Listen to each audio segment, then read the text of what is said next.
এই মুহূৰ্তত মই উপস্থিত আছো পাঠশালা ৰেলৱে ষ্টেচনত আৰু ইয়াৰ কিছু দূৰ নিলগতে আপোনালোকে দেখিবলৈ পাব এখন ইয়াত ৰেল গেট আছে আৰু এই ৰেল গেটৰ সমস্যাই আচলতে দীৰ্ঘদিন ধৰি ৰাইজক জ্বলা-কলা খুৱাই আহিছে যদিও স্থানীয় ৰাইজে বাৰম্বাৰ অভিযোগ উত্থাপন কৰাৰ পিছতো স্থানীয় বিধায়ক তথা কেবিনেট মন্ত্ৰী ৰঞ্জিত কুমাৰ দাসৰ পৰা কোনো ধৰণৰ উত্তৰ লাভ কৰা নাই।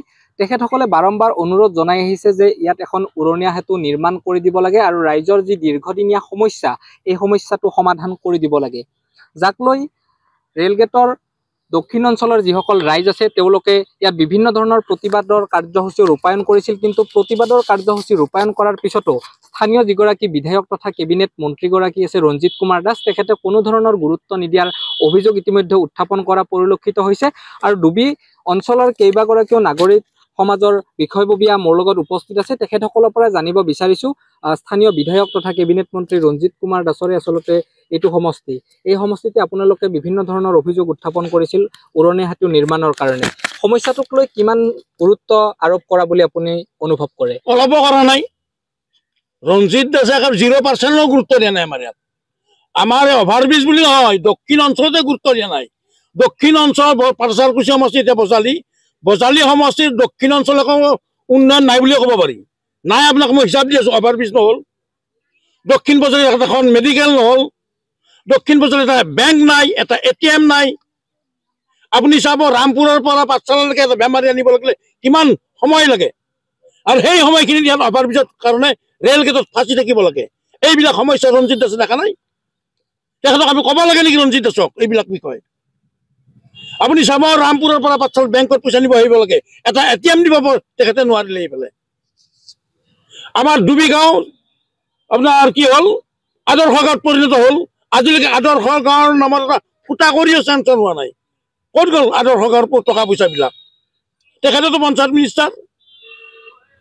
আপোনালোকৰ অৱস্থান ধৰ্মঘট কাৰ্যসূচী ইয়াত ৰূপায়ণ কৰা দেখিবলৈ পোৱা গৈছিল। সেই কাৰ্যসূচীৰ পিছত মন্ত্ৰীগৰাকীৰ লগত যোগাযোগ হৈছিল নে, বা মন্ত্ৰীগৰাকীয়ে আপোনালোকক আমন্ত্ৰণ জনাইছিল নে নাই? আমাক কোনোদিনে আমন্ত্ৰণ জনোৱা নাই।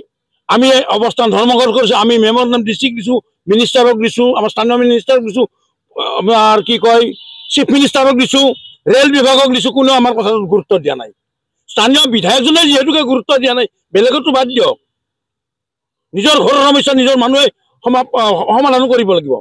তেখেতক আমি বাৰম্বাৰ কৈছোঁ আমাৰ ইয়াত ৰেল গেট অভাৰব্ৰিজ এখন দিয়ক, অভাৰব্ৰিজ এখন দিয়ক। সৰ্থেবাৰীৰ পৰা পাঠশালালৈকে এইফালে শিক্ষা নগৰী, এইফালে খা নগৰী। কিমান সমস্যা ইয়াত ভুক্তভোগীয়ে গম পায়। ৰাতিপুৱা 10টা বজাত আহিব কেতিয়াবা আপোনালোকে, কিমান সমস্যা। দিনটোত 100খন গাড়ী চলে 24 ঘণ্টাত। ইয়াত 24 ঘণ্টাত 100খন গাড়ী চলিলে আপোনাৰ প্ৰতিখন গাড়ীত 10 মিনিট 15 মিনিটকে বন্ধ হয় গেট। কিমান সময় লোকচান হৈ আছে ইয়াত মানুহৰ। আন এগৰাকী ব্যক্তি আছে, আপোনাৰ ওচৰলৈ আহিছো।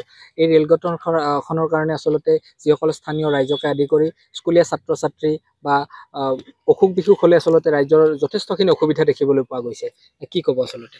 অতি দৰকাৰ। তাৰমানে আজি 5 বছৰৰ পৰা মানে আমাৰ গেটখনৰ পৰা ইমান মানে হাৰাশাস্তি খাইছে আমাৰ মানুহখিনিয়ে, আৰু দক্ষিণ বজালীৰ মানুহখিনি অতি মানে সহায় কৰিবলগীয়া। মানে কি ইমান কষ্ট ভুগি আছে ল'ৰা ছোৱালী, আৰু আপোনাৰ পেচেণ্টবিলাক ইয়াতে ফাঁচি যায়।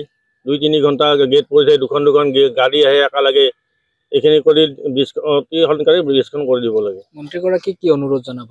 ৰঞ্জিত দাসক কৈছোঁ, তেখেতে আমাৰ স্থানীয় বিধায়ক, তেখেতে এইখিনি কৰিব পাৰে। এইখিনি তেখেতক অনুৰোধ জনাইছোঁ আৰু ব্ৰিজখনৰ কাৰণে। ধন্যবাদ জ্ঞাপন কৰিছোঁ। এনেধৰণে আচলতে তেখেতসকলে ক্ষোভিত হৈ পৰা পৰিলক্ষিত হৈছে। বিগত 5 বছৰে ইয়াত বিধায়ক হোৱাৰ পিছতে তেখেতসকলৰ যিসমূহ সমস্যা আছিল, এই সমস্যাৰ আজি উত্থাপন কৰাৰ পিছতো মন্ত্ৰীগৰাকীয়ে কোনো ধৰণৰ উত্তৰ নিদিলে। আন এগৰাকী বিষয়ববীয়া আছে। দাদা, কি ক'ব আচলতে আপোনালোকৰ দীৰ্ঘদিনীয়া এটা সমস্যা? কিনো কম, আৰু লাজ লগা কথা হৈ গৈছে আমাৰ। এতিয়া আমাৰ এই সমস্যাটো যিটো সমস্যা বিষম, ল'ৰা ছোৱালীৰ কাৰণে বিষম সমস্যা।